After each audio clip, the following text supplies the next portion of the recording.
ములుగు జిల్లా వెంకటాపూర్ మండలం పాలంపేట గ్రామంలోని రామప్ప దేవాలయంను రామప్ప శ్రీ రామలింగేశ్వర స్వామి వారిని రాష్ట్ర పంచాయతీరాజ్ గ్రామీణాభివృద్ధి నీటి సరఫరా శాఖల మంత్రి ధనసరి అనసూయ సీతక్కతో కలిసి దర్శించుకొని ప్రత్యేక పూజలు నిర్వహించారు. ముందుగా ఆలయ అర్చకులు మంత్రికి పూర్ణ కుంభంతో ఘన స్వాగతం పలికారు. అర్చకులు వేదాశీర్వచనం చేశారు. ఆలయ అధికారులు తీర్థ ప్రసాదాలు అందజేశారు. ఈ కార్యక్రమంలో పర్యాటక శాఖ అభివృద్ధి సంస్థ చైర్మన్ పటేల్ రమేష్ రెడ్డి, భూపాలపల్లి, వర్ధన్నపేట ఎమ్మెల్యేలు సత్యనారాయణరావు, నాగరాజు, పర్యాటక శాఖ అభివృద్ధి సంస్థ ఎండి ప్రకాష్ రెడ్డి, జిల్లా collector Diwakara, TSSP Shabarish, DFO Rahul, Kishan Jadhav, RDO K Satyapal Reddy, కేంద్ర రాష్ట్ర పురావస్తు శాఖ అధికారులు, జిల్లా మండల అధికారులు తదితరులు పాల్గొన్నారు.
అంటే అంత ముందు నుంచి మధ్యలో అంటే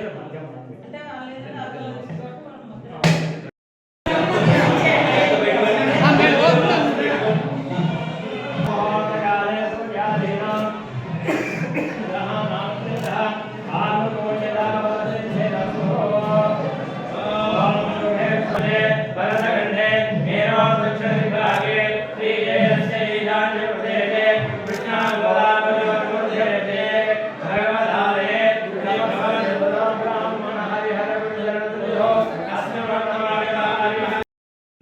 స్టేజ్ ఎప్పుడు 1.5 ఇయర్ ఫ్రమ్ ఈ రోజు ఇచ్చా ఈ రోజు 1.5 ప్లస్ లాస్ట్ 1 ఇయర్ మొత్తం 2.5 ఇయర్స్ మరి